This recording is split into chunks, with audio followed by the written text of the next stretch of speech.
Assalamualaikum warahmatullahi wabarakatuh.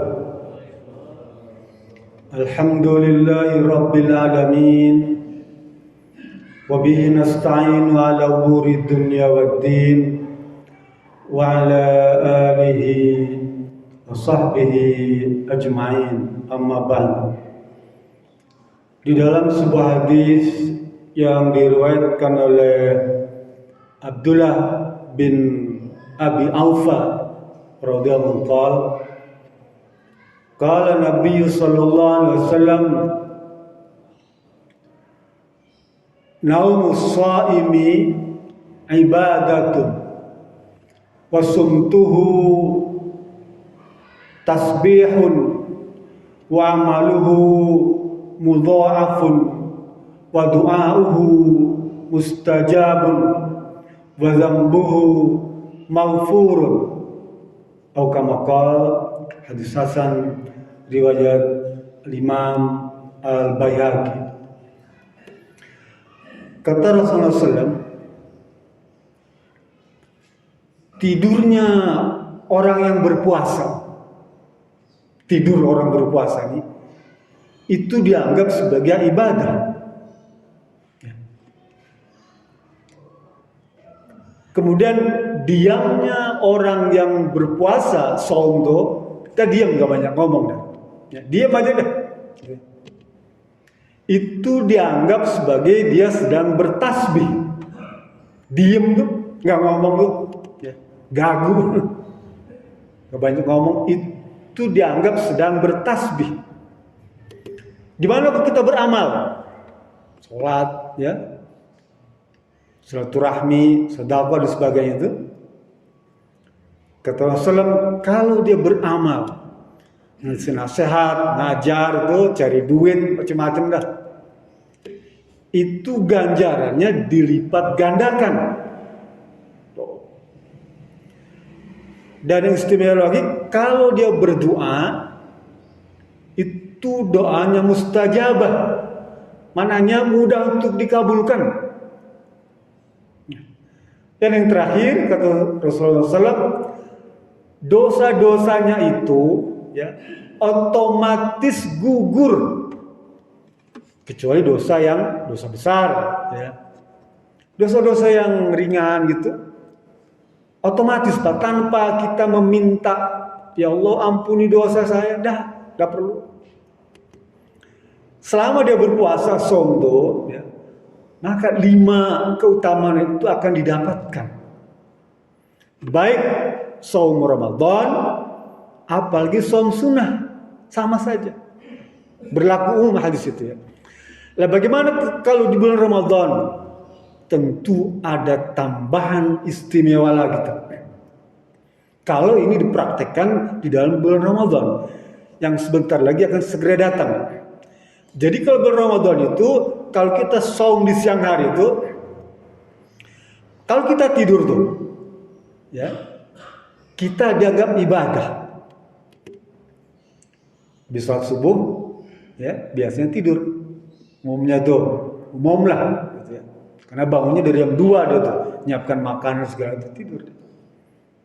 Menjelang zuhur tidur lagi, habis zuhur tidur lagi, ya. Gak apa-apa, boleh. Ya. Karena itu dianggap sebagai ibadah. Tapi siang hari, ya, selama dia berpuasa tuh, malam hari tidak dihitung. Kalau dia diam gak ngomong tuh selama saum di siang hari itu dianggap sedang bertasbih. Berapa lama kita mampu bertasbih itu?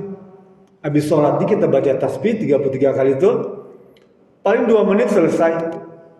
Kalau kita sholat tasbih pun yang 4 rakaat itu 300 bacaan tasbih itu 300 kali itu, setengah jam, ya, sholat tasbih itu. Ini dari semenjak kita sholat subuh sampai maghrib, kalau kita diam itu dihitung sedang membaca tasbih. Berapa banyak Pak bilangan tasbih yang kita bisa praktekkan. Oleh karena itu, jaga nih mulut kita nih, lisan kita nih selama Ramadan ini, ya. Jaga. Mulut kita harus dijaga betul. Tarkuhu ma la ya'ni. Hindarkan tuh ucapan-ucapan, kalimat-kalimat yang tidak berguna, yang tidak ada manfaatnya. Ya. Jauhkan itu semua.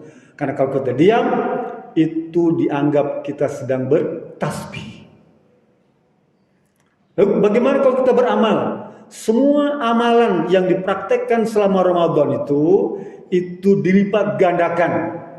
Bukan 1 sampai 10, tapi 10 sampai 700 dan tidak berbilang. Ganjaran selama bulan Ramadan itu. Saking banyaknya tuh Pak. Ya. Manfaatkan Ramadan kali ini untuk memperbanyak amal. Baik yang wajib maupun yang sunnah. Kalau ada rezeki Bapak boleh pergi umrah. Ya. Laksanakan di depan Ka'bah tuh. Minta pada Allah Subhanahu wa taala. Kalau ada rezeki bagus ya. Bagus sekali. Itikaf di sana luar biasa tuh ya. Ikuti paket-paket selama umrah itu.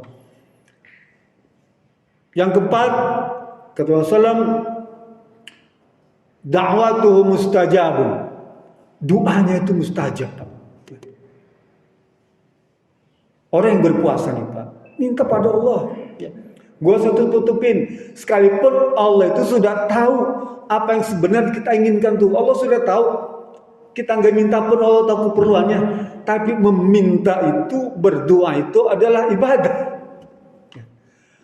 Berdoa itu ibadah. Jadi kalau Allah kabulkan doa kita itu double pahala ibadahnya, pahala berdoanya tuh, dan yang dikabulkannya. Sekalipun kita nggak minta pun Allah kasih, tapi berdoa itu adalah ibadah. Apa kita nggak pengen berpahala berdoa tuh?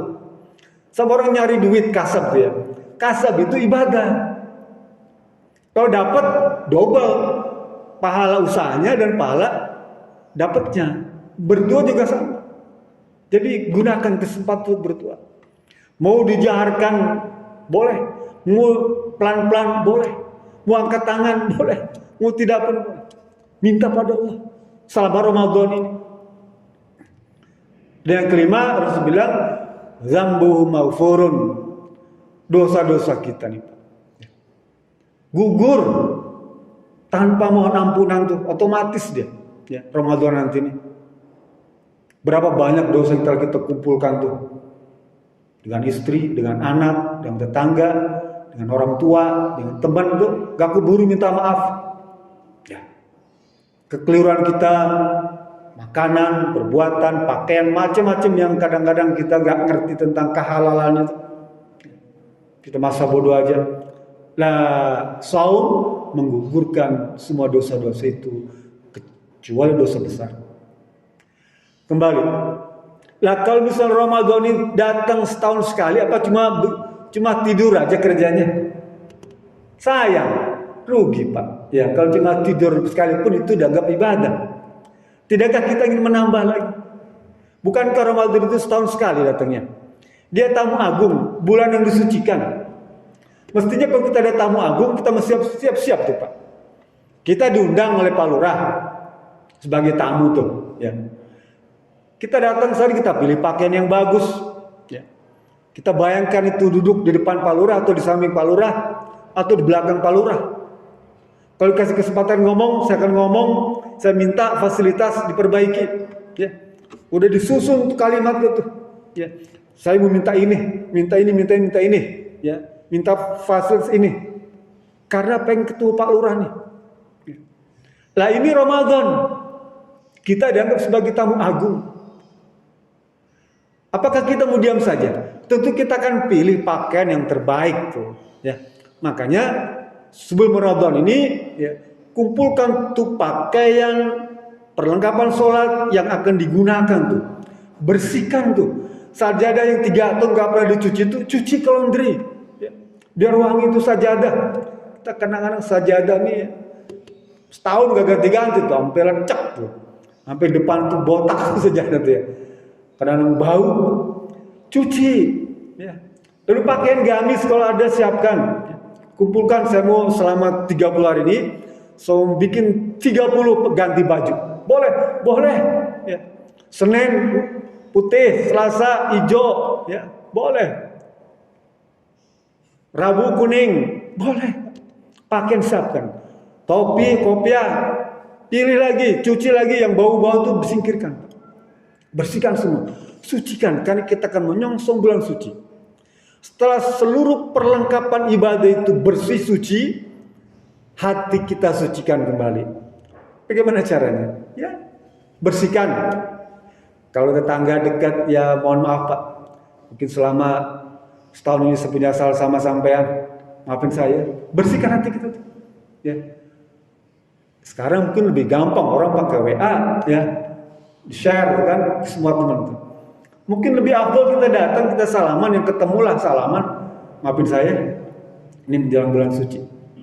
Mayun yang suci saum, bila khilafan, haputen. Kita maaf tuh. Bersihkan hati kita. Setelah itu jangan lagi menyisakan perasaan yang kurang enak dalam hati itu. Sekalipun mungkin dia pernah menyakiti saya nih, menghina kita, melecehkan kita, mengejek kita, tapi itu tepis. Karena saya sedang siap-siap menyongsong bulan Ramadan. Hati saya bersih, harus suci tuh. Sekalipun dia ledek tuh nggak perlu ngebales. Dihina nggak perlu balas, ya. Dilecehkan nggak perlu balas. Sudah, saya fokus menyongsong Ramadan. Jadi bersihkan jasmani, sucikan rohani, songsong Ramadan, maka kita akan mendapatkan 5 keuntungan yang Allah berikan tadi. Apa? Tidurnya sebagai ibadah, diamnya sebagai tasbih, amalnya dilipat gandakan pahalanya, doanya mustajabah, dan yang kelima, yang terakhir adalah seluruh dosa-dosanya diampuni. Mudah-mudahan ini menjadi sebuah tambahan ilmu bagi kita yang kita diberi kemudahan untuk memahaminya dan mempraktekkannya. Billahi sabilillah. Assalamualaikum warahmatullahi wabarakatuh.